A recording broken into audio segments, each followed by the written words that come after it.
मदीने की तजल्ली से लगाए हुए हैं। लो मदीने की लो मदीने की तजल्ली से लगाए हुए हैं। दिल को हम मतलाए अनवार बनाए हुए हैं। नहमदुहु व नुसल्ली व नुसल्लिमु अला रसूलिहिल करीम। अम्मा बाद फ़ाऊज़ु बिल्लाहि मिनश शैतानिर रजीम। बिस्मिल्लाहिर रहमानिर रहीम। बलिल इंसानु अला नफ्सिही बसीरा वलौ अलका माज़ीरा। सदक़ल्लाहुल अज़ीम व सदक़ रसूलुहुन नबियुल करीम। इन्नल्लाह व मलाइकतहु युसल्लूना अलन नबी या अय्युहल्लज़ीना आमनू सल्लू अलैहि व सल्लिमू तस्लीमा।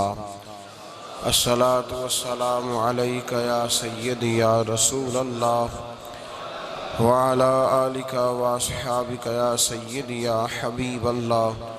अस्सलातु वस्सलामु अलैका या सय्यदी या नबीयल्लाह व अला आलिका व अस्हाबिका या सय्यदी या हबीबल्लाह।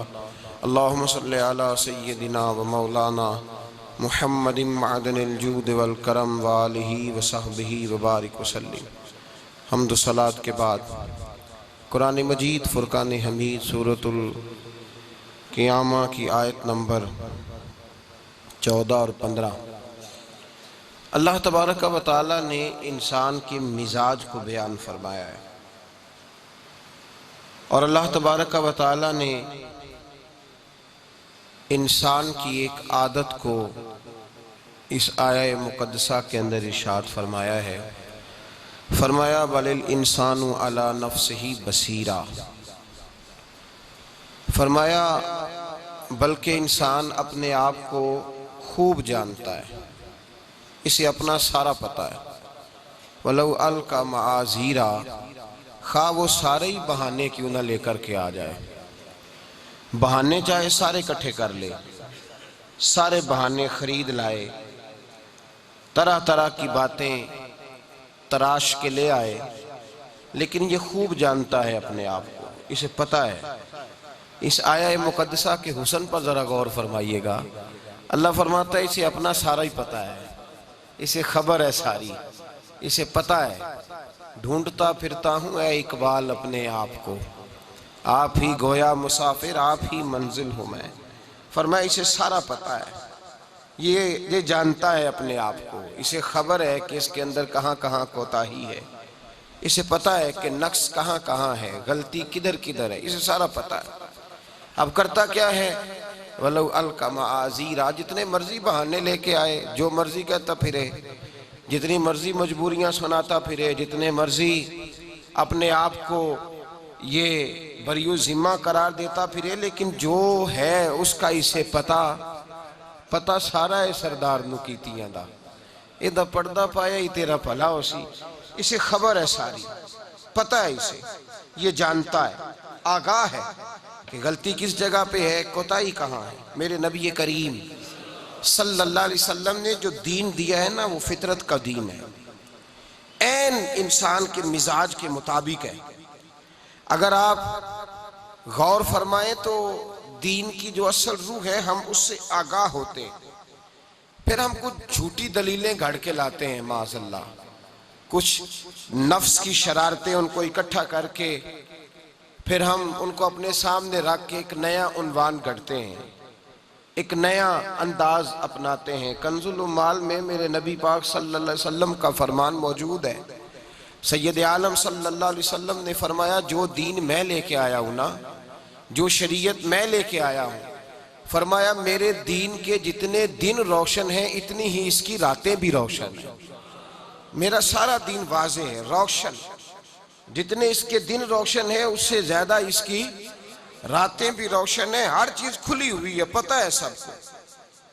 ऐन फितरत के करीब है। अब लोग क्या करते हैं, झूठे दलाइल, झूठी बातें, 2 4 5 हीले बहाने तराशते हैं और उनको हीलों और बहानों को सामने रख के कहते हैं नहीं ये मेरे पास ये बहाना मौजूद है, ये फलां मसला है, मैं बच जाऊंगा ये फलां काम करके, इस वजह से ना गुंजाइश निकल आएगी। कुछ लोग कहते हैं अल्लाह बड़ा मेहरबान है, अल्लाह ने माफ कर देना है। खुदा के बंदे, तू सारा दिन चौक पे बैठा रहा है, ना तूने जोहर पढ़ी है, ना तूने असर पढ़ी है, ना तू मगरिब में मस्जिद आया है, क्या मजबूरी थी तुझे ना आने की, और तू कह रहा है अल्लाह मुझे माफ कर देगा। मजबूरी बताना।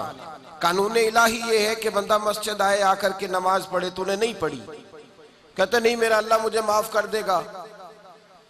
माफी गलती की होती है कि जानबूझकर किए हुए काम की होती है। माफी का क्या मतलब है कि आप एक बंदे को उसके सामने खड़ा करके कहें कि मैं तुझे थप्पड़ मारने लगा हूं और फिर 15 मिनट के बाद मैं माफी मांग लूंगा, मुझे कहना कुछ ना। ये किस किस्म की माफी है भाई, ये कैसा अंदाज है।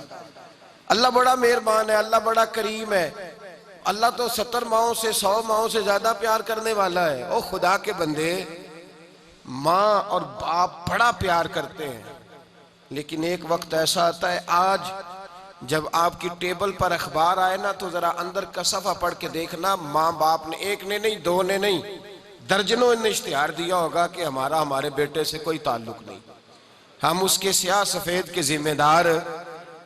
तो क्यों दे दिया इश्तिहार उन्होंने?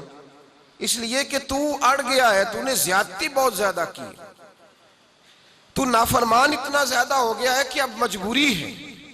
बिला मिसालो बिला तशबीह, अल्लाह को कोई मजबूर नहीं कर सकता। लेकिन अगर कोई शख्स खड़ा हो जाए खुदा के दीन के मुकाबले में, अगर कोई खड़ा हो जाए, वो ढटाई के साथ नमाज छोड़े, अलल ऐलान सुन्नत की मुखालफत करे, सरेआम दीन की धज्जियां बखेरे और कहे अल्लाह बड़ा मेहरबान है, अल्लाह बड़ा मेहरबान है, तो अपनी अम्मा के सामने सरेआम इनकार करना, अम्मा मैं तेरी कोई बात नहीं सुनूंगा, मैं तेरी कोई बात नहीं मानूंगा, तू बड़ी मेहरबान है, कहना मुझे कुछ नहीं। माँ बड़ा प्यार करती है, लेकिन माँ थप्पड़ भी मारती है, अम्मा कई दफा डंडा भी निकाल लेती है, कहती है प्यार अपनी जगह पे, लेकिन तू तो इंसान ही नहीं बन रहा, ये समझाना भी तो जरूरी है ना। अब लोग सारा दिन नाफरमानी करते हैं, सारा दिन ढटाई के साथ एलानिया, और कहते हैं अल्लाह बड़ा मेहरबान है, अल्लाह माफ कर देगा। इसमें शक कोई नहीं कि कयामत के दिन जो भी जन्नत में जाएगा खुदा के फजल और उसकी रहमत की वजह से जाएगा। लेकिन ईमान की तारीफ क्या है? अल ईमानु बैनल खौफ वर रिजा। ईमान का मतलब यह है कि तू अल्लाह की रहमत की उम्मीद भी रखेगा और तू हर लहजा और हर लम्हा अपने रब से डरता भी रहेगा। तेरे एहसास में, जवारे में, तेरे गुफ्तार और रफ्तार में अल्लाह का खौफ कहीं नजर ही नहीं आता। तू कहता वो माफ कर देगा। मुस्नद इमाम अहमद बिन हंबल में नबी करीम सल्लल्लाहु अलैहि वसल्लम का फरमाने आली मर्तबत हसीन फरमान मौजूद है और बड़े खूबसूरत अंदाज में हुजूर ने यह मसला समझाया है। नबी करीम सैयद आलम सल्लल्लाहु अलैहि वसल्लम ने फरमाया बहुत बड़ा बेवकूफ है वो शख्स, और ऐसे जुमले हुजूर ने बड़े कम इस्तेमाल फरमाए किसी के लिए। फरमाया वो बहुत बड़ा अहमक है, बेवकूफ है। या रसूल अल्लाह सल्लल्लाहु अलैहि वसल्लम इरशाद फरमाइए, तो महबूब ने फरमाया वो बेवकूफ है, नादान है, जो अल्लाह तबारक व तआला की नाफरमानी भी करता है और फिर उसकी रहमत की उम्मीद भी रखता है, वो तो बेवकूफ है। काम गजब वाले कर रहा है और बात रहमत की कर रहा है।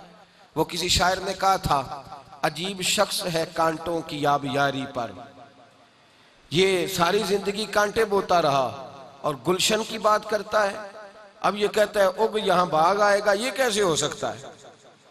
याद रखें अल्लाह तबारक व तआला की रहमत बेपनाह है, लेकिन अल्लाह तबारक व तआला के कानून को चैलेंज किया जाए, इंसान रब की बात ही ना माने। अल्लाह बड़ा मेहरबान है, अल्लाह बड़ा मेहरबान है, अल्लाह बड़ा मेहरबान है, बख्श देगा। तू बताना भाई, तू बता कि तेरे घर से कोई सारा माल तेरा चुरा के ले जाए और फिर वो तुझे कहे तू बड़ा मेहरबान है, मुझे माफ कर दे, तू कर देगा? क्यों जी? एक साहब कपड़े का काम करते हैं, मेरा उनसे प्यार का रिश्ता है, तो एक मौके पर मैंने उनसे कहा कि आपका वुजू दुरुस्त नहीं हुआ, वो सही कर लें। कहने लगे अल्लाह कबूल करने वाला है, अल्लाह कबूल करने वाला है। मैंने कहा ये बताइए कि जो कपड़ा 100 रुपए गज हो, वो 25 रुपए गज अगर आपसे लिया जाए तो आप 25 रुपए कबूल कर लेंगे? हंसने लगे, कहने लगे आपने तो रेट बड़ा लो कर दिया है, पूरा 75 का ही नुकसान हो गया है, इतना लो रेट कर दिया है कि 25 रुपए में ही दे दूं। मैंने कहा तू अजीब शख्स है भाई, अजीब बेवकूफ है, अजीब तेरा अंदाज है कि दुनियावी माल में तू कबूल नहीं करता। और ये तो बात दुकानदार की है। गाहक कपड़ा लेके चला गया, उसने खरीद के वो घर ले गया, जब जाके सारा खोला तो हल्का सा कट निकल आया, हल्का सा। दर्जी कहता है जब सीऊंगा तो मैं अंदर दे दूंगा इसको, ये नुकसान नहीं करेगा। लेकिन वो कहता जनाब पैसे दिए हुए हैं, मैं सही करा के लाऊंगा, मैं इसको दुरुस्त कराऊंगा, ऐसे थोड़ी है कि जो मर्जी मुझे दे जाए, मैं को बेवकूफ हूं। उसने उठाया वो थान, फिर 150 का तेल लगाया, फिर बाजार गया, शहर गया, फिर उसको जाकर के रखा और जलाल भी किया कि जनाब आप किस किस्म के दुकानदार हैं, जाली सौदा बेचते हैं, पैसे सही के लिए और दिया आपने मुझे काट वाला कपड़ा। हमारा दुनियावी मामलात के अंदर नजरिया इतना कड़ा और सख्त है कि आप कबूल नहीं करते हल्का सा भी काट हो। 2 दर्जन आप बाजार से कुछ चीज खरीद के लाएं तो 2 दाने ठीक ना निकले तो सारी वापस कर आते हो कि मैं नहीं कबूल करता। और जब रब रसूल की बारी आती है तो कहते हैं जैसा मर्जी होगा कबूल कर लेंगे। भाई तू अपने बारे में सोचना, तेरा जाती नजरिया क्या है? तू छोटी सी चीज भी कबूल नहीं कर रहा और वहां तो कहता नहीं नहीं अल्लाह माफ करने वाला है, अल्लाह बड़ा मेहरबान है। ओ भाई समझ लें, जिन लोगों को ये कन्फर्म हो गया था, तय हो गया था कि अल्लाह तबारक व तआला उन्हें माफ करने वाला है, हजरत सैयदना उस्मान गनी रदी अल्लाह तआला अन्हु, ये हुजूर के वो गुलाम है जिन्हें 3 मर्तबा नबी पाक ने जन्नत की बिशारत अता फरमाई। कितनी दफा बोलिएगा? 3 दफा हुजूर ने फरमाया अल उस्मान फिल जन्ना, उस्मान फिल जन्ना, उस्मान फिल जन्ना। मिशकात शरीफ में आपके गुलाम कहते हैं मैं हजरत उस्मान गनी के साथ निकला, रास्ते में कब्र आ गई, जनाब उस्मान गनी कब्र पे खड़े, इतना रोए हैं कि दाढ़ी आंसुओं से भर गई है, रोते जाते हैं, तड़पते जाते हैं, आहें भरते, सिसकियां लेते हैं। उस्मान तो मालदार है, पैसे के लिए नहीं रो रहे, उस्मान तो बहुत बड़े साहिब वजाहत है, किसी दुनियावी मनसब के लिए नहीं रो रहे, रोते जा रहे हैं, रोते जा रहे हैं। बाजू थामा, मैंने कहा हुजूर बस करें, आपको तो 3 मर्तबा नबी पाक ने जन्नत की बिशारत दी है। तो हजरत उस्मान गनी रदी अल्लाह तआला अन्हु क्या खूबसूरत इरशाद फरमाते हैं, कहते हैं जिस महबूब ने मुझे जन्नत की बिशारत दी उसी नबी ने फरमाया है कि कब्र आखिरत की मंजिलों में से पहली मंजिल है और कठिन मंजिल है, अगर कोई यहाँ उलझ गया तो उसके लिए अगली मनाजिल भी मुश्किल हो जाएगी। डरता हूं कि कहीं यहाँ उलझ ना जाऊं। ओ भाई, जिन लोगों को कन्फर्म था, तय था, टिकटें थी जिनके हाथ में जन्नत की टिकटें थी जिनके हाथ में, वो तो रो रहे हैं। और यहाँ खतीब साहब रोज जन्नत बांटते हैं, यहाँ बहुत बड़ा सूदी महफिल नात कराने वाला जो सूद का धंधा करता है वो जन्नत की टिकटें बांटता है। वो कहता मैंने दे दी है 4 उम्रे के टिकट तो मैं जन्नती हो गया। नात खान साहब आए थे और वो 20-25 लोगों को जन्नती बना गए। अम हसीबतुम अन तदखुलुल जन्ना, रब फरमा रहा है तुमने आसान समझ रखा है तुम जन्नत में चले जाओगे। ये शहादत गाहे उल्फत में कदम रखना है। लोग आसान समझते हैं मुसलमान होना। भाई अल्लाह तबारक व तआला की रहमत के सबब ही लोग जाएंगे, लेकिन अगर हमने रहमत को ही नाराज कर लिया, अगर खुदा के फजल को ही, ये बात दुरुस्त है कि अल्लाह की रहमत कीमत नहीं मांगती, बहाना तलाश करती है, पर कोई बहाना बनाना तो चाहिए ना, कोई बहाना तो बनाना, कोई तवज्जो तो करना, इस पर थोड़ा गौर तो करना। हजरत जनाब सैयदना फारूक आजम रदी अल्लाह तआला, हजरत उमर फारूक के साहिबजादे की मुलाकात हो गई हजरत अब्दुल्ला बिन सलाम रदी अल्लाह तआला अन्हु से। ये तौरात भी जानते थे, फिर कुरान मजीद का इल्म भी इन्होंने हासिल किया, मुसलमान हुए, बहुत बड़े आलिम सियाबी थे। तो हजरत उमर फारूक के बेटे से फरमाने लगे तू कुफल जहन्नम का बेटा है। वो दौड़े गए अपने अब्बा जी के पास शिकायत लेके कि अब्बा जी वो तो आपको दोज़ख के दरवाजे का ताला कह रहे हैं जनाब अब्दुल्ला बिन सलाम। तो सैयदना उमर ने मुस्कुराना शुरू कर दिया, फरमाया उसे क्या लिख के दे, उसे कह दो लिख के दे दे। तो वो कहने लगे अजीब बात है, वो इतनी सख्त बात कर रहे हैं, आप कहते लिख के दे दो। फरमाया बेटा तू बच्चा है, तू समझा ही नहीं, मैं भी मुस्तफ़ा की बारगाह में बैठने वाला हूं, वो भी रसूलुल्लाह की बारगाह में बैठने वाले। वो कोई बड़ी बात कर गए, तू नहीं समझा, जा लिखवा के ला। वो वापस आए, कहने लगे उमर कहते हैं लिख दो। तो हजरत सैयदना अब्दुल्ला इब्न सलाम कहने लगे चल मैं तेरे अब्बा के सामने बैठ के लिख के देता हूं। वो आए, सैयदना अब्दुल्ला इब्न सलाम रदी अल्लाह तआला लिखा कि मैंने खुद मुस्तफ़ा करीम से सुना है कि उमर जहन्नम के दरवाजे का ताला है, लिख दो। उन्होंने लिख के दिया तो साहिबजादे कहने लगे अब्बा जी, चाचा जी, मुझे भी जरा बता दो इसका माना क्या है। तो हज़रत अब्दुल्ला इब्न सलाम कहने लगे बेटे इसका मतलब ये है कि जब तक उमर दुनिया में रहेगा जहन्नम को ताला लगा रहेगा, ये लोगों को गुनाह नहीं करने देगा, ये आड़ बन जाएगा, ये जाने नहीं देगा लोगों को दोजख में, दरवाजा बंद रहेगा जब तक। इतना बड़ा शख्स जो गुनाह करने ही ना दे, जिसके बारे में नबी पाक फरमाए कि मेरा उमर जिस गली से गुजरे शैतान रास्ता ही बदल जाता है, वही उमर फारूक रदी अल्लाह ताला, वही उमर फारूक रदी अल्लाह ताला।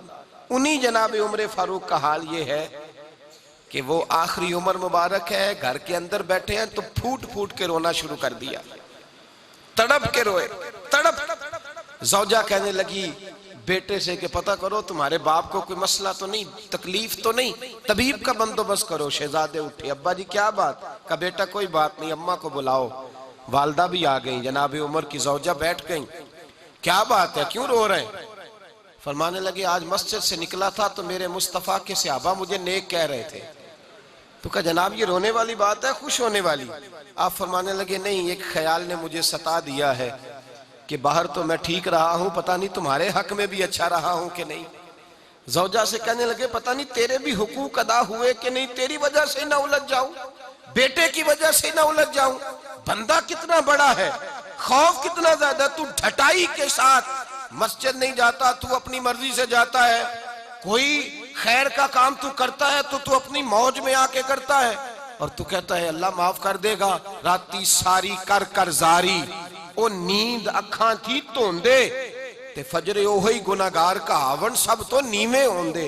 वो सारी रात नमाज पढ़ते हैं। वल्लज़ीना यबीतूना लिरब्बिहिम सुज्जदम व क़ियामा वल्लज़ीना यक़ूलूना रब्बना अस्रिफ अन्ना अज़ाब जहन्नम इन्ना अज़ाबहा काना गरामा।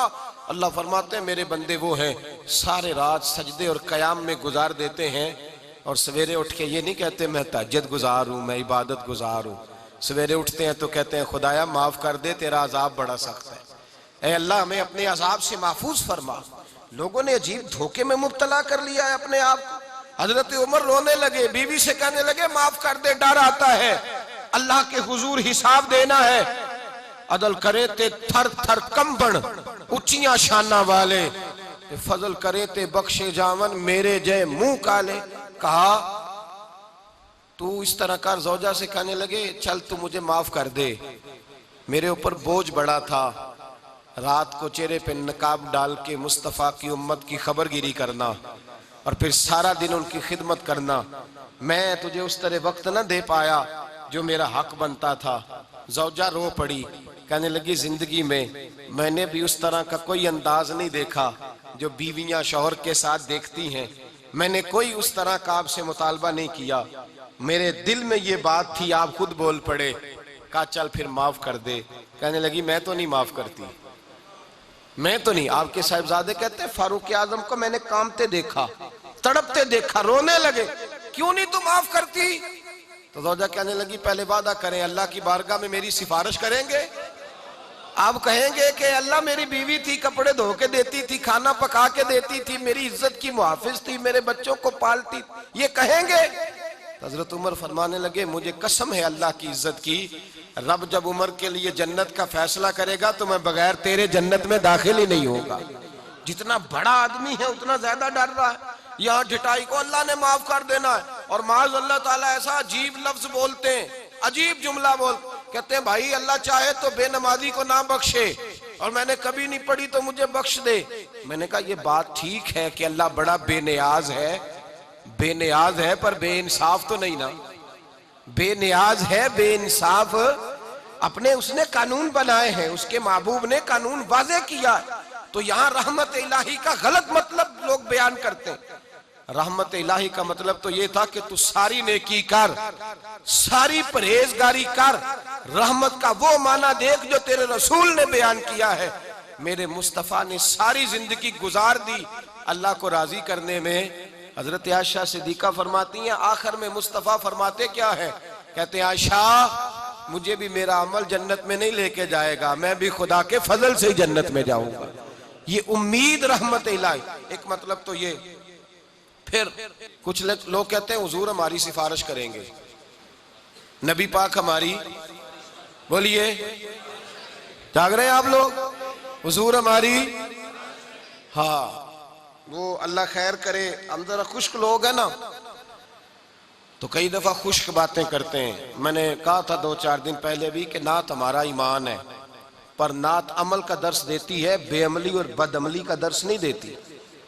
बदअमली का दर्श नहीं देती कि नात खा उठ करके कहे कि बस छुट्टी, मैं इशा की नमाज पढ़ के आया हूं और फजर पता नहीं मैं कब पढ़ूंगा, और जो मेरे मुंह में आएगा मैं कह दूंगा इल्ला माशाअल्लाह, बस नात पढ़ूंगा तो सिफारिश हो जाएगी। ओ खुदा के बंदे, जिस बंदे से इंसान ने सिफारिश करानी होती है उससे उसका कोई ताल्लुक भी तो होना चाहिए ना, कोई रिश्ता भी तो होना चाहिए ना।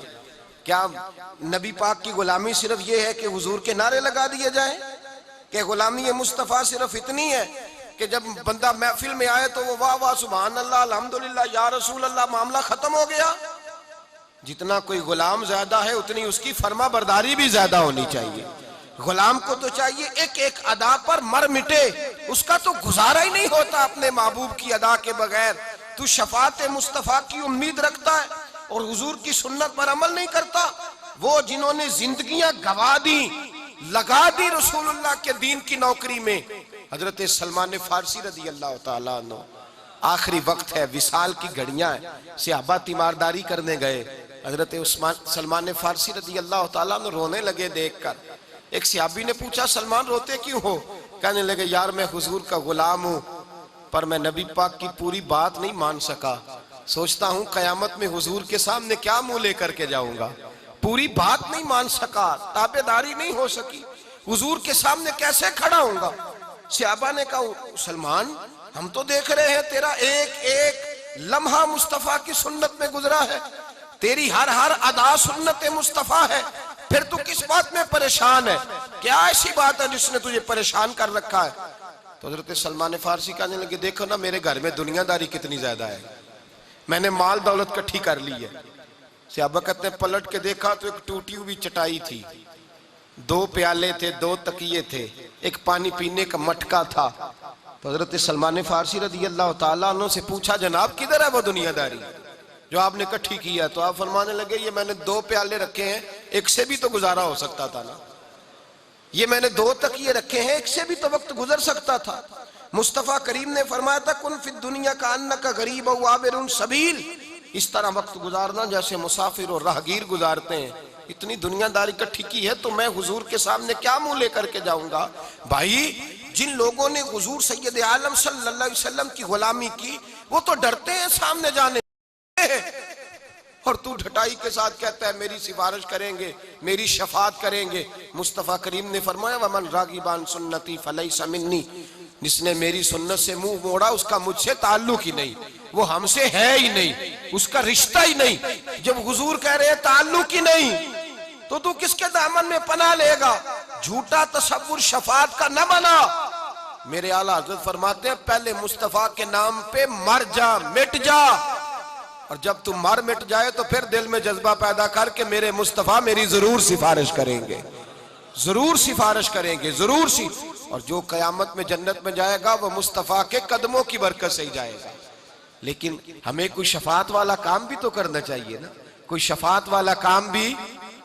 दुरूद शरीफ बोलिए, दुरूद पाक छोड़िए जरा थोड़ी देर के लिए टेक, दुरूद पाक पढ़ना चाहिए, हुजूर की सुन्नत पर अमल, हुजूर के दीन की नौकरी करनी चाहिए। कुछ काम भी तो करने चाहिए ना, कुछ करना भी तो चाहिए ना शफात के लिए। देखिए ना हुजूर सैयद आलम सल्लल्लाहु ताला अलैहि वसल्लम ने फरमाया जिसने मुझ पर दुरूद पढ़ा उस पर मेरी शफात जरूरी हो गई।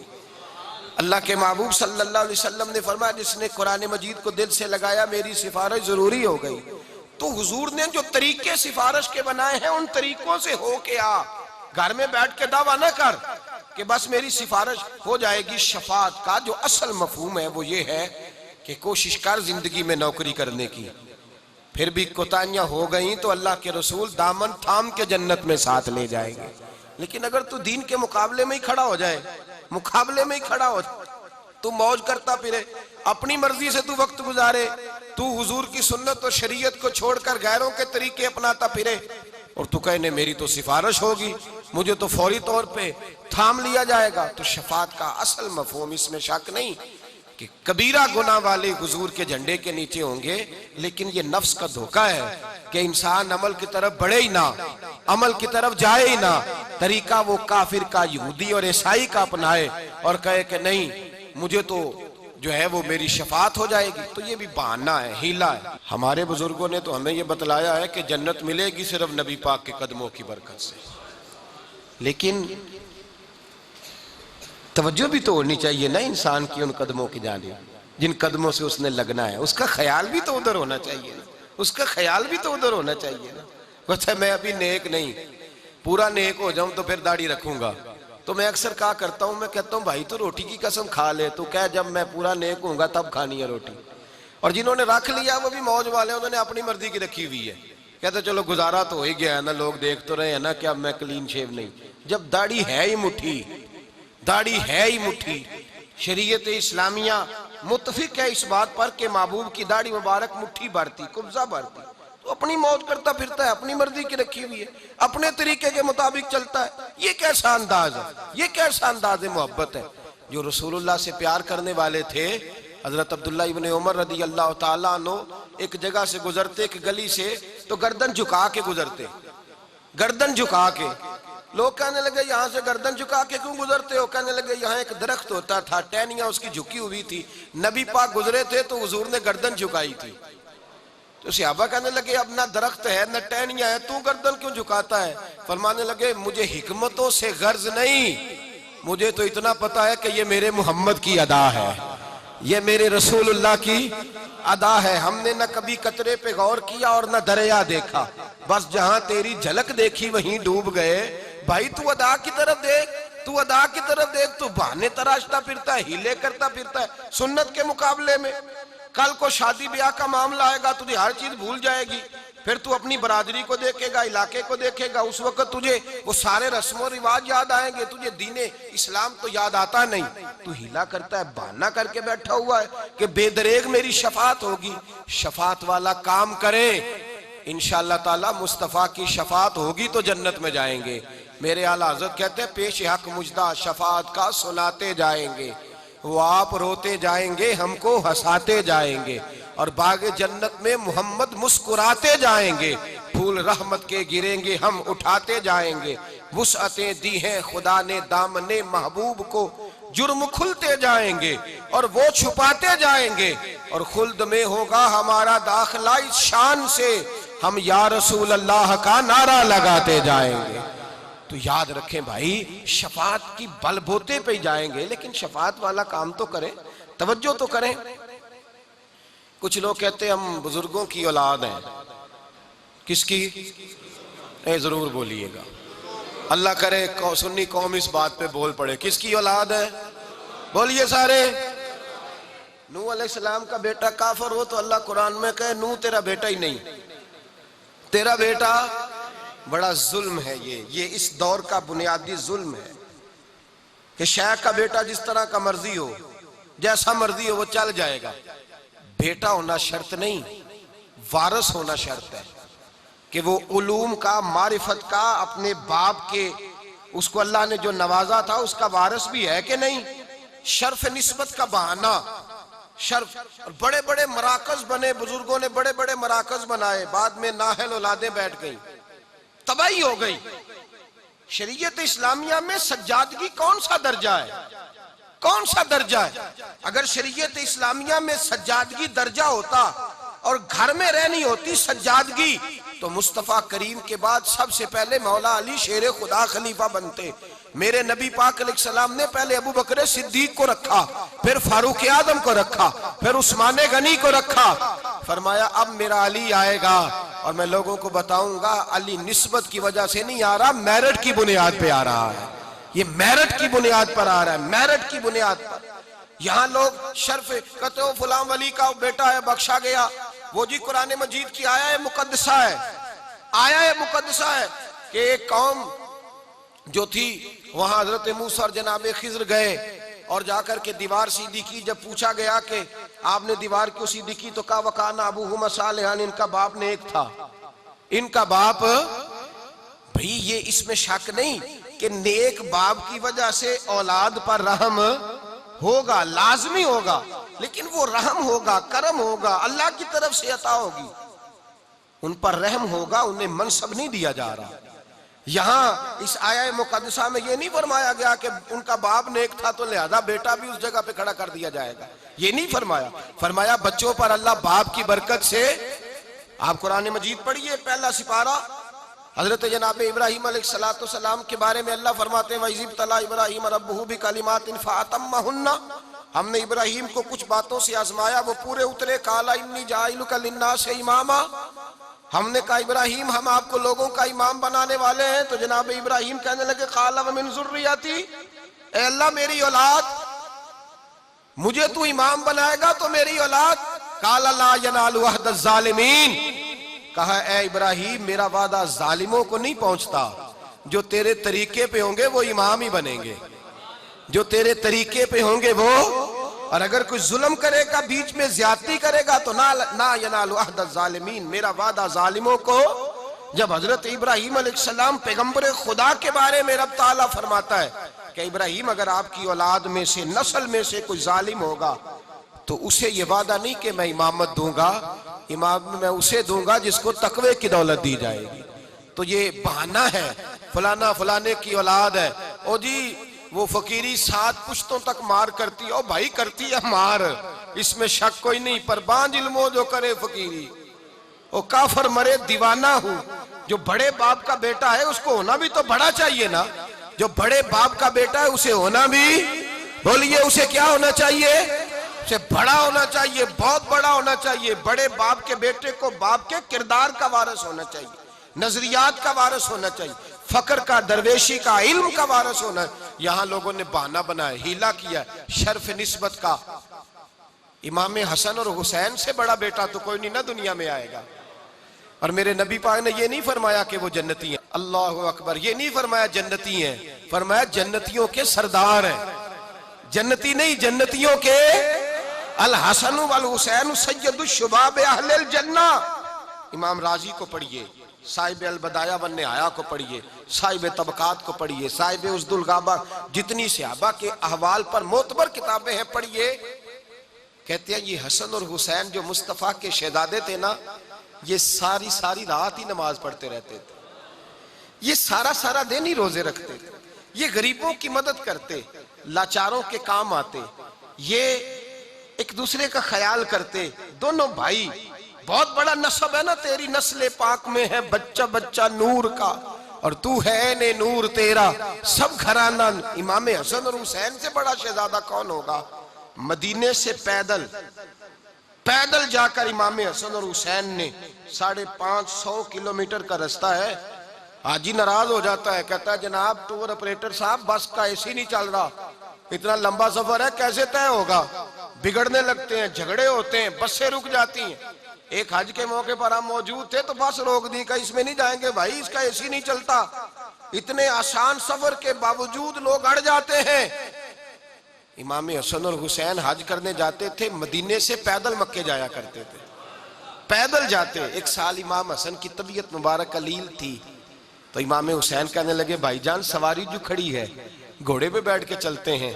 तो इमाम हसन रो पड़े, कहने लगे भाई जब कोई मुजरिम किसी अदालत में जाता है तो वो सवारियों पे बैठ के नहीं जाता, एजाज के साथ नहीं जाता। मैं तो अपने रब की बारगाह में गुनाहों का हिसाब देने जा रहा हूँ, तू मुझे कहता है एजाज के साथ जा। इमाम हुसैन कहते हैं मेरी आंखों में आंसू आ गए। इमाम हसन कहने लगे भाई ये ना समझना कि हम बड़े घराने से हैं तो हमारे किरदार में कोई कमजोरी आनी चाहिए। फरमाया आ दोनों चलते हैं, चल के अपने रब को मनाते हैं, उसको राजी करते हैं। भाई उनके अमल के अंदर इतनी पुख्तगी, इतना किरदार। इमाम हुसैन के पास 1,00,000 दिनार आया, 1,00,000 दिनार। जोहर के वक्त पैसे आए तो असर के वक्त खत्म हो गए। आपके साहिबजादे कहने लगे अब्बा जी तामद फटी हुई थी। अम्मा कहती है इतनी जगह से सी है हुसैन की तामद की, अब तो जगह भी नहीं रही पेबंद लगाने की। को पैसे आए तो अपने बाप के लिए तामद खरीद लेना। तो इमाम हुसैन को इमाम ज़ैनुल आबिदीन ने याद कराया तो कहने लगे अरे बेटा तूने पहले बताना, तो अब तो सारा कुछ तकसीम हो गया है, अब तो मेरे पास अच्छा दोबारा पैसे आएंगे तो देख लूंगा। कहते फिर पैसे आए तो फिर बट गए, फिर आए तो फिर बट गए। मैंने कहा अब्बा जी 3 दफा तो मैं याद करा चुका हूं, कब लेंगे? क्या खूबसूरत इरशाद फरमाया। कहने लगे बेटा फिक्र न कर, तेरा बाप जब कब्र में जाएगा तो अल्लाह इसे जन्नत का लिबास अता फरमाएगा। अल्लाह इसे आला, ये किरदार है, ये किरदार है। हजरत इमाम जाफर सादक नबी पाक सल्लल्लाहु अलैहि वसल्लम के नवासे हजरत दाऊद ताई से मुलाकात हुई, वो दुआ कराने आए। कहने लगे इमाम साहब मेरे लिए दो। और इमाम जाफर सादक वो शख्सियत है कि इमाम आजम अबू हनीफा जैसे शख्स कहते हैं कि मैं 2 साल इमाम जाफर सादक के पास रहा हूं और अगर मुझे वो 2 साल ना मिलते तो मैं हलाक हो जाता। इतना बड़ा शख्स हुजूर के नवासे हजरत दाऊद ताई दुआ कराने आए। इमाम जाफर सादक कहने लगे मैं तेरे लिए दुआ करता हूं, तू मेरे लिए दुआ कर। कहा हुजूर मैं आपके लिए दुआ करूं? आप नवासे रसूल हैं, जिगर गोशा बतूल है, मैं दुआ करूं हुजूर के नवासे के लिए? कहा मैंने कहा है ना चल कर दुआ। तो हजरत दाऊद ताई कहने लगे अच्छा बता दे क्या दुआ करूं? तो सैयदना इमाम जाफर सादक फरमाने लगे दुआ कर कयामत के दिन अल्लाह मुझे अपने नाना मुस्तफ़ा के सामने शर्मिंदा होने से बचा ले। अल्लाह मुझे शर्मिंदा होने से हुजूर पूछ ना ले कि तेरा इतना आला नसब था और तू किस तरह के काम करके आया। जिनका नसब आला था उनकी सोच कितनी आला। यहाँ शर्फे निस्बत का लोगों ने बहाना बनाया है दीन से दूरी के लिए। कहते हैं वो फलां साहब, एक पीराने उजाम की भरमार होने लगी है। एक पीर साहब, फलां पीर साहब के वो साहबजादे हैं, बहुत बड़ी गद्दी के सज्जादे हैं, पर दाढ़ी उनकी छोटी है। और मैंने कहा गद्दी से बात थोड़ी बनेगी, बात तो रसूलुल्लाह के दीन से बनेगी, बात तो नबी पाक के। और पीरों का रंग मैं तो हैरान होता हूँ देख देख के। छोटा आदमी हूँ, कई दफा बड़ी बात करते डर भी आता है। बाल लंबे, दाढ़ी छोटी, इससे दाढ़ी का वजन नहीं उठाया जाता तो मुरीद का वजन कैसे उठाएगा? इस बिचारे से ये काम नहीं होता तो ये मुरीद का वजन कैसे उठाएगा? कैसे उठाएगा ये? ओ खुदा के बंदे, ये कैसा मजहब है कि बाल तो अल्लाह के रसूल ने फरमाया कंधों से नीचे नहीं होने, कंधों तक हुजूर के बाल। आला हज़रत फरमाते हैं इससे नीचे हराम है। बाल उसने बड़े बड़े रखे हुए हैं, दाढ़ी उसकी छोटी है। साहब के करामत क्या है? कहते हैं बहुत बड़े पीर के बेटे हैं। तो मैंने कहा वो तो हजरत नूह अलैहिस्सलाम का बेटा भी काफिर हो तो अल्लाह फरमाता है मैं इसे तेरी नस्ल ही नहीं मानता। कहने लगे दम बड़ा चलता है, दूर दूर से लोग आते हैं। मैंने कहा मैंने तो किसी हदीस में नहीं पढ़ा। दम कराना सुन्नत है, दम करना भी सुन्नत है, दम की बड़ी बरकत है, हम उसके कायल हैं। कई दफा इल्म, फजल, तकवा, परहेजगारी वाले बुजुर्ग जब 2 आयात पढ़कर किसी पर फूंक मारते हैं तो खुदा शिफाओं के दरवाजे खोल देता है, इसमें शक कोई नहीं। लेकिन हमने किसी किताब में ये तो नहीं पढ़ा कि कोई आदमी यमन से आया हो नबी पाक के पास दम कराने, कोई मिस्र से आया हो दम कराने, कोई दूर से आया हो दम कराने। मेरे नबी पाक के पास तो जो भी आया है रसूलुल्लाह का दीन सीखने आया है। ये क्या मेयार लोगों ने बना लिया? तो जितने मर्जी बड़े बाप का बेटा हो वो ये ना समझे कि इतना ही काफी है। अमल जरूरी है, अमल से जिंदगी बनती है, जन्नत भी जहन्नम भी। ये खाकी अपनी फितरत में ना नूरी है ना नारी। कुछ लोग कहते हैं जी उलमा का इख्तलाफ बड़ा है, ये भी हिला है, ये भी एक बहाना है। इख्तलाफ बड़ा है मौलवियों का, किधर जाए? तो मैंने कहा मुझे वो मौलवी साहब का पता बताएं जो कहते हो शराब पीनी चाहिए, जो कहते हो जुआ खेलना चाहिए, जो कहते हो माँ बाप को सताना चाहिए, सूद का धंधा करना चाहिए। बताओ तो सही। हर मौलवी कह रहा है तकवे की बात कर रहा है, हर आदमी कह रहा है अल्लाह अल्लाह करो, हर शख्स कह रहा है अल्लाह से डरो। तो ये तो एक बहाना है। और फिर लोग कहते हैं उलमा बड़े बिगड़ गए। तो मैंने कहा ये तो दीन तो सबका बराबर है ना। तो आप इस तरह करें, अपने बच्चों को आलिम दीन बनाएं या खुद आगे बढ़िए, दीन को सीखिए। अल्लाह पाक सीखने वाले के लिए आसान कर देता है। और अच्छे लोग उम्मत को फराम कीजिए, आगे बढ़िए। ये कोई मतलब नहीं कि आप घर बैठे और एक बहाना करें और निकल जाएं। एक बहाना ये, एक और भी बहाना है। कहते हैं फलां बाबा जी मार्फत वाले हैं, उन्हें शरीयत की जरूरत क्या है वो जी? वो किस बला का नाम है वो जो शरीयत के अलहदा कोई मार्फत, किस बला का नाम है? और किस चीज से खाई जाती है जो शरीयत से अलहदा और मार्फत हो? कहते हैं ये मौलवी और होता है और सूफी अल्लाह अकबर। बांझ इल्मों जो करे फकीरी और काफर मरे दीवाना हो। अजीब बात है, मौलवी का मतलब है, आलिम का मतलब है इल्म रखने वाला। किसका इल्म रखने वाला? किताब और सुन्नत का, यानी खुदा और रसूल का। तो जो इल्म रखने वाला था वो तो मार्फत से दूर हो गया, और ये बेचारा जो दो आयात सीधी नहीं पढ़ सकता, जो अलग बात तासा नहीं पढ़ा सकता, ये मार्फत वाला हो गया है। कहते हैं जनाब वो मार्फत वाले हैं, मौलवी साहब और होते हैं। उलमा सारी जिंदगी थक गए दीन पढ़ाते पढ़ाते, बूढ़े हो गए मस्जिदों में, लेकिन कोई नमाजी आगे बढ़ के उनके हाथ नहीं चूमता। वो मौलवी जो बेचारा नमाज पढ़ाता है, जुमा पढ़ाता है, बच्चे पढ़ाता है, मर जाओ तो जनाजा पढ़ाता है। अब तो ऐसे पीर आने लगे जिन बेचारों को दुआ नहीं मांगनी आती, दुआ नहीं मांग सकते, उसके लिए भी मौलवी रखा हुआ है। शर्म करनी चाहिए, एहसास पैदा करना। कौन सी ऐसी मार्फत है जो सरखील थे औलिया अल्लाह के, सरखील हुजूर गौसे पाक जिलानी वलियों के ताजदार हैं। आप फरमाते हैं मेरा कदम लगे तो अल्लाह किसी को विलायत अता फरमाता है। हुजूर गौसे पाक जिलानी जामिया निजामिया मदरसे के मोहतमम थे, मदरसे के, होश के साथ सुनो, मदरसे के मोहतमम थे। आप बगदाद की जामिया मस्जिद के खतीब थे, आप लोगों को दीन का इल्म पढ़ाया करते थे। हजरत सैयदना मुजद्दद अल फैसानी रहमतुल्लाह अलैह इमाम है सिलसिला आलिया नक्शबंदिया के। आप इमाम थे, खतीब थे, खुतबा देते थे, वाज करते थे, दीन पढ़ाते थे। शेख शहाबुद्दीन सोहरवर्दी रहमतुल्लाह अलैह सिलसिला सोहरवर्दिया का बेताज बादशाह। आप फरमाते हैं भाई हम सूफी तो नाकिल हैं। हुजूर वो क्या होता है? फरमाने लगे हम तो रसूलुल्लाह का दीन सीखते हैं और तुम्हें सिखाते चले जाते हैं। हमारी तो इतनी ड्यूटी है। मोइनुल मिल्लत वद्दीन अताए रसूल हिंदुल वली ख्वाजा मोइनुद्दीन अजमेरी रहमतुल्लाह ताला अलैह, ख्वाजा साहब रहमतुल्लाह अलैह फरमाते हैं मार्फत सिर्फ इतनी चीज का नाम है कि जो दीन का इल्म सीखा है उस पर दिल से अमल करो, उस पर दिल से बोलिए, दिल से। हजरत मुजद्दद अल फैसानी से किसी ने कहा था मार्फत क्या है? फरमाने लगे इल्म सीखना, इल्म पर अमल करना और अमल में इखलास रखना, ये सारी मार्फत है। इल्म पर अमल और अमल में, यही मार्फत है, यही कुल दीन है, यही सारा असासा है। तू किस नई मार्फत को लेकर निकला है? कहते हैं वो बाबा मजजूब है, वो बाबा मजजूब है। हजरत बाबा बुल्ले शाह साहब मजजूब थे। बाबा साहब जो थे वो इस तरह की गुफ्तगू करते थे। मैंने कहा भाई बाबा साहब के जिम्मे कई मुरब्बे जमीन भी आती थी। बाबा जी ने अपने अब्बा जी से कहा था मैंने नहीं लेनी, मुझे नहीं जरूरत। तू एक मरला छोड़ने को तैयार नहीं, तू किस किस्म का मजजूब है? तू किस किस्म का मजजूब है? वो तो ऐसे मजजूब थे कई के दिन रोटी नहीं खाते थे, और तुझे तो ये भी पता होता है कि आज मैंने किसको लूटने जाना है। तू किस किस्म का मजजूब है? और ये अजीब पीर है माज़अल्लाह ताला, बाकी सारे काम फर्श पे करता है, रोटी फर्श पे खाता है, पैसे फर्श पे बटोरता है, नमाज की बारी अर्श पे चला जाता है। इस बदबख्त से कहो जालिम बेदीन, जा कोई रोटी भी वहां खा ले, वहां नहीं मिलती जिसे तेरी नमाज ही वहां होती है। अजीब मार्फत लोगों ने बनाई है। महबूब सुभानी, गौसे समदानी, शेख सैयद अब्दुल कादिर जिलानी इस हीले इस बहाने की नफी करते।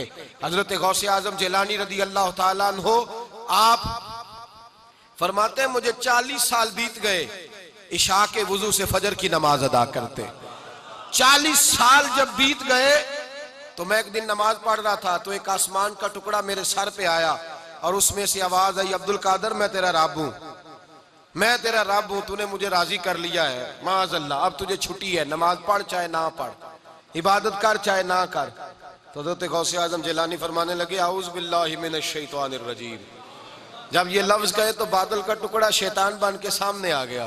कहने लगा अब्दुल कादर तुझे औज़ु बिल्लाह कैसे याद आई? आप फरमाने लगे ओ बेवकूफ, तू मैं 40 साल इबादत करूं तो माफ हो जाए, जिस खुदा ने अपने नबी को नमाज माफ नहीं की वो अब्दुल कादिर जिलानी को कैसे करता है? उसका कानून ही नहीं।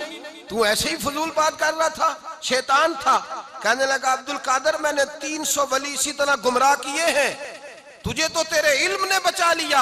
आप फरमाने लगे बेईमान फिर गुमराह करने लगा है, मुझे मेरे इल्म ने नहीं बचाया, मुझे अल्लाह के फजल ने बचाया है। दाता गंज बख्श अली अजमेरी 1000 साल पहले के सूफी, कुरून उला के सूफी, हजरत दाता साहब के पास एक शख्स आया, 1 महीना रहा। कितनी देर बोलिए? अब तो लोगों ने करामतें छपवाई हुई हैं, छपवा के लगाई हुई हैं। अब तो करामतों की बाकायदा सीढ़ियां बनी हुई हैं। अब तो करामतें लेके मुरीद गली गली घूम रहे हैं, ये भी करामत है पीर साहब की, ये भी करामत है पीर साहब की। तो करामतें फार सेल है माज़अल्लाह, कंपनी की मशहूरी के लिए करामतें सुनाई जाती, बहाना बनाया जाता है दीन से दूरी के लिए। हजरत दाता अली अजवेरी रहमतुल्लाह ताला अलैह के पास एक शख्स आया और पूरा महीना रहा, पूरा महीने के बाद जाने लगा तो दाता अली अजवेरी ने बिठा लिया। कहने लगे भाई पूरा महीना रहा है, ना कुछ मसला पूछा, ना कोई बात की, ना आने का सबब बताया, किधर जा रहे हो? कहने लगा बाबा मैं आया था, तेरी कोई करामत देखूंगा तो मुरीद हो जाऊंगा। तो ऐसा ही खुश्क सा मौलवी है, नमाज पढ़ो, नमाज पढ़ाओ, रोजा रखो, रोजा रखाओ, कुरान शरीफ पढ़ो, ये तो वही बातें हैं जो सारे मौलवी करते हैं माज़अल्लाह। तो मैं तो कोई करामत देखने आया था, देखी कोई नहीं, तो कैसे मैं मुरीद हो जाऊं? दाता साहब कहने लगे तुझे इजाजत है जाने की, पर जाती दफा जरा मेरी इस्लाह तो जरा, तू पूरा महीना मुझे देखता रहा है, देखने आया था, एक बात तो बता जा। कहा वो क्या? अब फरमाने लगे तूने मुझे हर नजर से देखा है यार, मुझे बता जा कहीं कोई ऐसा काम तो नहीं जो मैं सुन्नत के खिलाफ करता हूं, कोई मेरा ऐसा फेल जो हुजूर के तरीके से, मुझे बता जा, मैं इस्लाह कर लूं। वो शख्स कहता है जब लाहौर खड़े होकर हजरत अली बिन उस्मान हजवेरी ने ये लफ्ज कहे तो मैंने हजवेर से आने वाले सैयदजादे को देखा। चढ़ती जवानी में मैंने सर से पांव तक नजर डाली तो मैं हैरान रह गया कि ये तो पैकर है सुन्नत रसूल का, इसका तो एक एक लम्हा हुजूर के इश्क में गुजरता है, जान है इश्क मुस्तफा, रोज फुजू करे खुदा जिसको हो दर्द का मजा, वो नाजे दवा उठाए क्यों? ये तो बचपन जवानी इसके तो हालात बताते हैं कि इश्क लगा सी खेड़ा खेड़ दीनू ते खेड़ा भुल गईयां, कज्जल पाया सी यार दे वेखणे नू, फिर ओदी याद विच रोंदियां ही डुल गईयां। ऐ दरशा इस गली कदे न रोलदी, पर हुण ते रोलदी रोली गईयां। देखा और देखते ही सर से लेकर पांव को देखा तो फिर कदमों में बैठ गया। कहने लगा मैं समझ गया हूं जो रसूलुल्लाह की सुन्नत में रचा बसा होता है वही नबी पाक का असल वारिस होता है। हाथ निकालिए मैं मुरीद हो जाऊं। कभी ना इस चक्कर में आए, कभी ना आए।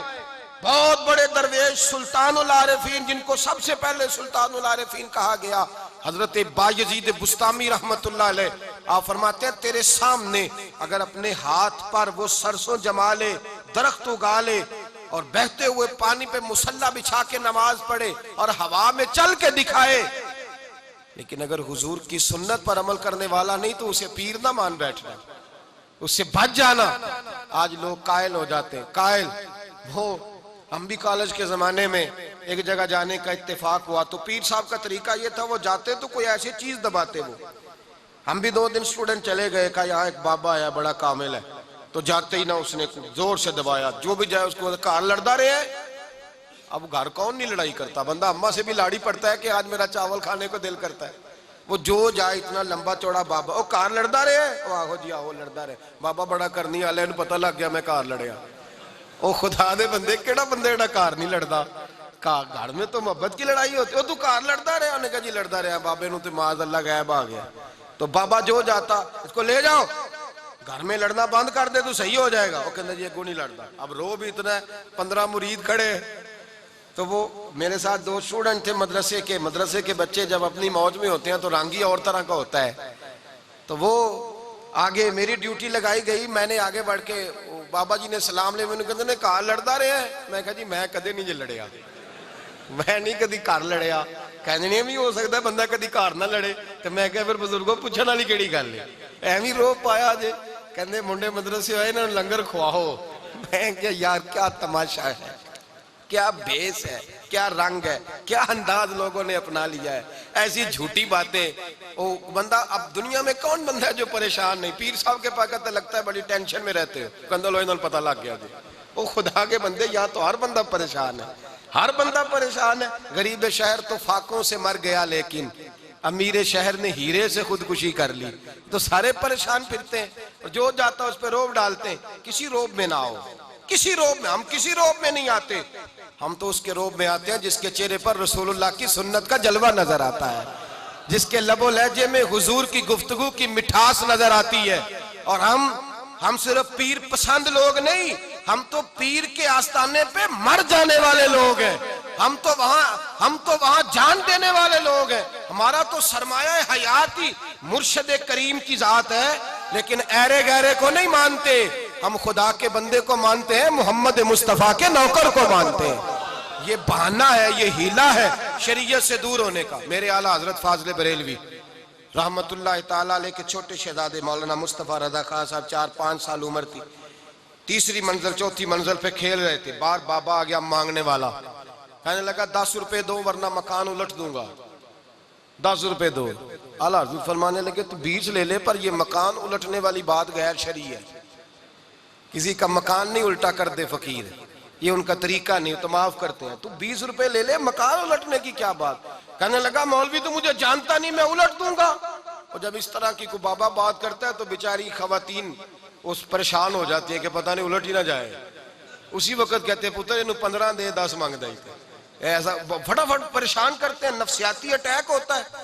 आकर के कहा, आला हजरत फरमाने लगे तू 20 रुपए ले, तुझे जो तू चाहेगा तुझे मिलेगा, पर ये मकान उलटने की बात बदल दे। कहने लगा कहा है ना दो। जब तकरार हुई तो शहजादे अंदर से आपकी वालदा याद थी, बोली, कहने लगी अहमद रजा ना उलझ, दे दे जो मांगता है दे दे। कहा अम्मा मैं इनकार नहीं कर रहा, वो बात गलत कर रहा है। इतने लफ्ज हुए तो मुफ्ती आजम छोटे बेटे तीसरी मंजिल से गर्दन के बल गिरे, गर्दन के बल गिरे तो अम्मा अंदर से पुकारी, बेटा गिर गया है और गर्दन के बल गिरा है। कोहराम मच गया, लोग दौड़े आए। अहमद रजा तुझे कहा था मजूबों से ना उलझ। आला हजरत गली में खड़े, अंदर नहीं गए, आंखों में आंसू आए। कहने लगे अम्मा मैं अभी भी इसके रोब में नहीं आया, इसलिए कि ये हुजूर की शरीयत के खिलाफ बात कर रहा है। अम्मा मेरा एक बेटा है, 1000 भी मर जाए तो मैं नबी पाक के दीन पे कुर्बान कर दूंगा, इसके रोब में कैसे आ जाऊं, ये गैर शरी बात कर रहा है। ये लफ्ज आला हजरत ने अदा किया तो शहजादे कपड़े झाड़ते हुए आगे, कहने लगे अब्बा जी फिक्र ना करे, मुझे तो खराज तक नहीं आई, तो अल्लाह ने इम्तिहान लिया है आपका, किसी ऐसे के रोब में ना। फाजले बरेलवी फरमाने लगे तू हमें क्या समझता है, क्या समझता है, जूता उल्टा किया। फरमाने लगे ताकत है तो सीधा करके दिखा, करके दिखा सीधा, तेरे अंदर ताकत है, ला विलायत सारी। तू मकान उलटना चाहता था ना, जूता सीधा कर। जोर लगाया पर उससे वो सीधा ना हुआ। लेकिन अल्लाह के बंदे होते हैं। रब करीम के बंदे हर मुश्किल दी कुंजी यारो हथ मर्दां दे आई, मर्द नजर करे जिस वेले मुश्किल रहे ना काई। ये कह के करामत दिखा के फिर अंदाज क्या है, थपकी दी, जेब में हाथ डाला तो 20 रुपए निकाले, फरमाया ये ले जा और साथ मेरा मशवरा भी ले जा, अगर वलायत लेनी है तो दरे रसूल की गदाई कर, हुजूर की सुन्नत और शरीयत पे अमल कर। सारे हीले और बहाने लोगों ने तराशे हुए, बहाने। पीर साहब बाकी सारा कुछ कर लेते हैं, 4, 5, 10 किलो भी लोहा पहन लेते हैं, दाढ़ी का वजन नहीं उठाया जाता, और मुरीदों को बहाने मिलते हैं। कहते हैं इनको, एक पीर साहब की मैंने जियारत की तो कहते वाल झाड़े, मैं क्या सिर दे सारे सुधे, सिर्फ दाढ़ी दे चढ़ने सने दे। अजीब मामला है भाई, किस तरह का ये तमाशा लोगों ने लगाया हुआ है। इससे बचे, ये बहाना है, ये हीला है। अल्लाह फरमाते हैं तुझे सारा ही पता है, इनसे बचें, इन चेलों से बचें, इनसे बचें, खुदारा बचें, रहमत इलाही की उम्मीद रखें, लेकिन धोखाधड़ी का शिकार ना हो। शफात मुस्तफ़ा को सहारा बनाएं, लेकिन धोखे का शिकार ना हो। शर्फ निस्बत बड़ी बात है, जो किसी बुजुर्ग की औलाद हो तो अल्लाह उस पर रहम फरमाता है, इसमें शक कोई नहीं, लेकिन इसको बहाना बना के अमल से पीछे ना हटे। और मेरे भाई इख्तलाफ उलमा का कुछ लोग बहाना बनाते हैं, कुछ लोग कहते हैं जनाब सारी दुनिया ये काम कर रही है, तो भाई आज भी दुनिया में कुफर ज्यादा है, तो जो काम सारी दुनिया करेगी तुम वो करोगे, ये क्या बात हुई। हमेशा कसरत सदाकत की दलील नहीं होती। अगर यही बात होती तो मक्का सारा कुछ कह रहा था, पर अबू बकर सिद्दीक और मौला अली तन्हा रसूलुल्लाह के नारे लगा रहे थे। बात हक और सदाकत की होती है। लोगों को देख के अपना रंग नहीं बदला जाएगा, बल्कि दुनिया को बदल डाला जाएगा, इनकलाब बर्पा कर दिया जाएगा। अपने आप को खड़ा करें, हीला और बहाना ना करें, बल्कि मेरे नबी पाक ने फरमाया मेरे दीन के जिस तरह दिन रोशन है, रातें भी रोशन है। हकायक की रोशनी में, हकायक की रोशनी में दीन को ले, कोई बहाना ना बनाए, कोई हीला ना करें, बल्कि झुक जाएं, कहें मिजाज सरे तस्लीम खम है, जो मिजाज यार में आए, हमारे लिए जो फरमान होगा या रसूल अल्लाह हम गर्दन झुका देंगे, जो हुक्म होगा मानेंगे, जिस तरह शरीयत फैसला करेगी हमारी रूहों तक वो जाएगा। कोई हिला और बहाना न करें, तगड़े होकर दीन पर अमल करें, किसी धोखेबाज के काबू में ना आए। और सबसे बड़ी मार्फत वही है जो मेरे नबी ने करके दिखाया है, सबसे बड़ा कमाल वही है जो मेरे मुस्तफ़ा ने करके दिखाया है। वही मार्फत है, वही हुस्न है, वही कमाल है, और यही कमाल हम अपनाएंगे तो बा कमाल बनेंगे। हमेशा मिदहते खैरुल अनाम में गुजरे, दुआ है ये उम्र दरूद व सलाम में गुजरे। आखिर दावा या अल्हम्दुलिल्लाह।